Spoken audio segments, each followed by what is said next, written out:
Oh my god, it's the Eurovision, the semi-final! And think of the people who've launched their careers by winning the song contest. Remember that guy with the fiddle? I'm a dog with a hairy tail. And the girl who won it last year. Remember her album? No, neither do I. Oh my god. Loads of people have gone into complete obscurity after winning Eurovision. But then, I'll say 2 words in response. ABBA. ABBA? Yeah, they won it. And they went on to dominate the world. My Benny is still working, and he's 10,000 years old.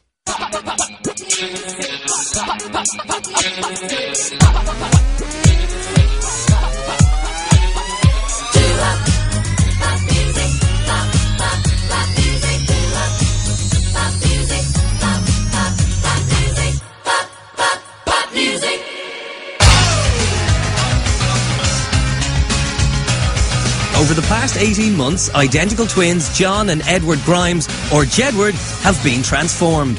Apparently, they used to be 2 normal Irish teenagers, but now they are arguably Ireland and the UK's most recognisable celebrities.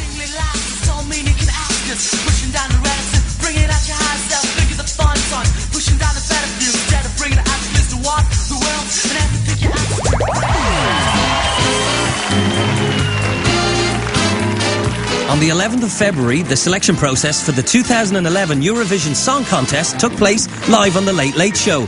And among the favourites were 2 young lads that have entertained us all for a year and a half with their strange ways. All the way from Planet Jedward, it's Jedward! Are we on?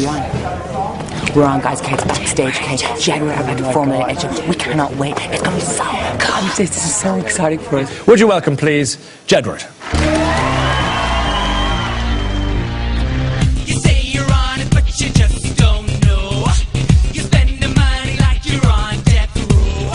Jedward's entry was a dance track about makeup called Lipstick, a song specifically chosen for them by their Eurovision mentor, Caroline Downey. Every other song they've recorded has been somebody else's, so this is a song that's their song, not anybody else's, it's their song. Caroline was one of 5 mentors chosen by RTE to propose an act for this year's Eurovision. So she turned to her longtime friend Louis Walsh, who was more than happy to lend her Jedward for a few weeks. She saw something in the boys and she said, I want to do it. I'm going to mentor them. I said, please do.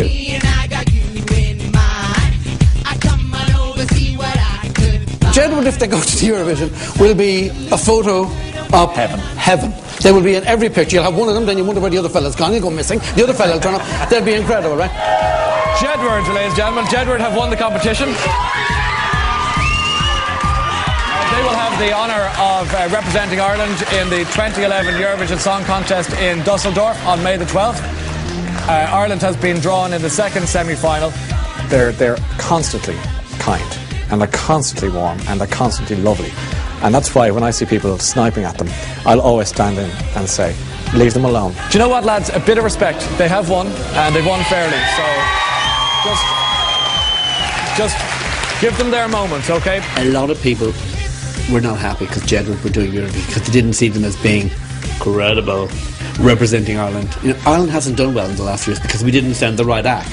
We're sending the right pop act this year. It's a brilliant pop song. You know, we're not saving lives. It's the Eurovision. Here I come, here I come, dum da dum da dum da dum. Hit and run, dum da dum da dum da dum. Then I'm gone, gone, gone, gone.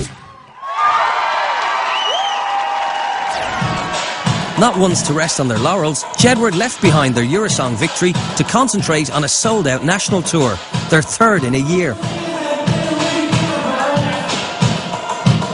The main big thing at the minute that they're doing is getting ready for Eurovision, but they're also recording a TV show in the UK, and they're doing a tour, and they're recording an album, and they've all these other things that we have to try and do at the same time.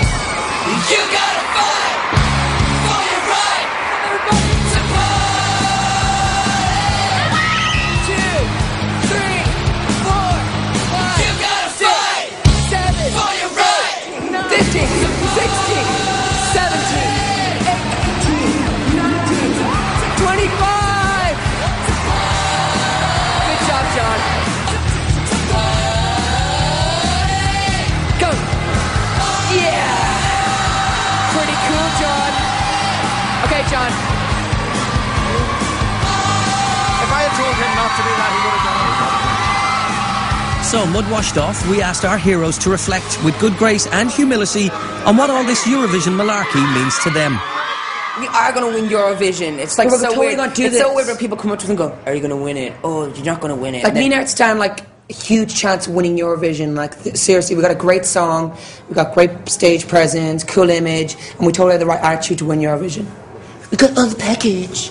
And we still don't have the whole package. What the heck? We are Okay? not a product. We want everyone to vote for us, okay? People in Poland, all around Europe. We want watching us, everyone, okay, to get out of there and get all their friends and everyone to like go on holidays. This is the excuse for you guys to have holidays and go to different countries and totally like raid like clubs and stuff and tell them to vote for us. Now, as it's a vision-based song contest, the old clobber is important. So it's time for the boys to get their gear on.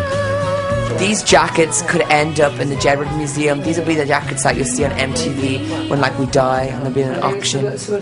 Mirror, mirror on the wall, who's the prettiest of them all? Mirror, mirror on the wall, who's the prettiest and most coolest of them all? Me. John, Edward. No, me, Edward. No, me. No, me. No, my husband. I know it's me. Oh, stop it. You're both gorgeous. Not to mention the pride of a nation. Now, how does the national anthem go again?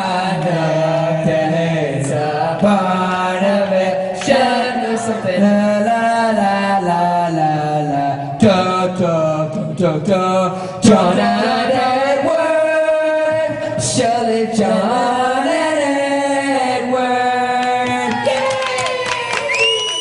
Edward. Don't let anybody ever sneer about Eurovision, because the wonderful thing about it is that it's a platform.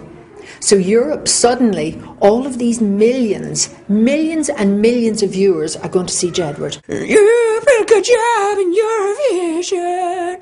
I love you. If you go to Eurovision, there's parties day and night. Every country has a party. There's one in the afternoon, there's one at tea time, there's one late in the evening. Ireland included, they'll have a party.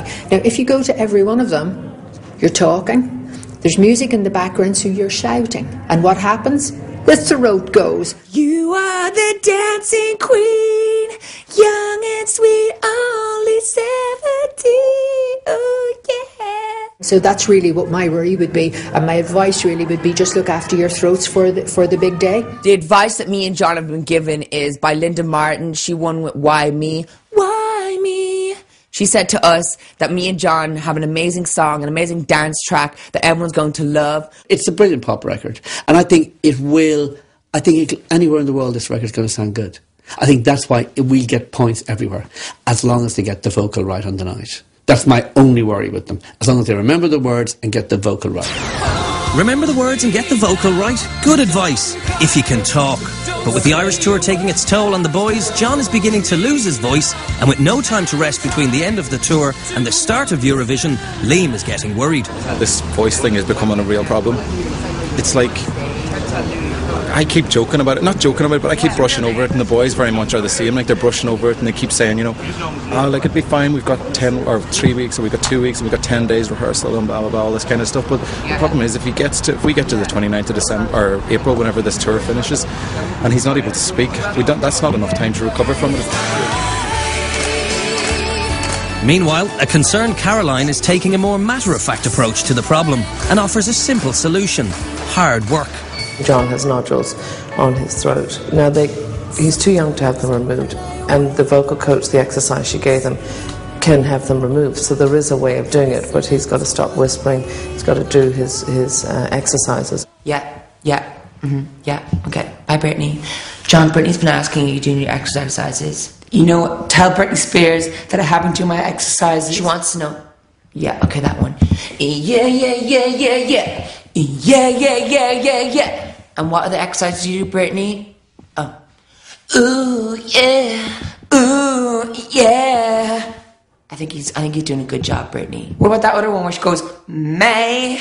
Yeah. Oops, I did it again. No, we're not going to shave our heads. Yeah. No. We're not going to shave our heads yet. No. Okay. Bye, Brittany. Peace out. John, at the minute, you can see from yourselves, like, he's not able to speak. What's up, John? We got a brand new TV show on TV. I know, Edward. If they mess this thing up, I mean, my fear is that it could be the end of them. You know, if this really ends up totally messed up, you know, they could end up being the laughingstock if this doesn't work out. Are you ready to go? And if you do suffer from nodules or need to protect your voice, pretty much the worst thing you can do is a handstand. 1, 2, 3. Last night, John on his hands doing handstands is not a good thing. 63, 64, 65. Good job, John. Good job, John. High five. There's only so much that we can do for them. You know, he has to sit there and do the exercises every day. As much as we can give him the tools to kind of learn how to improve his voice and how to, like, because it's gotten to the point where last week that he was doing it, he literally can't speak. He was standing there and he's saying, turn the microphones up, and it's like, it's not making any difference, because if he's not able to make any noise in the first place, you know, the microphones aren't helping. So it's probably the biggest concern that we have at the minute. Now we've got to go. We've got to pay some bills. How are we going to do that? We have to sell some ads. The people buy the products and the advertisers pay money for the show. Oh wow, that's such a good deal. Pop music.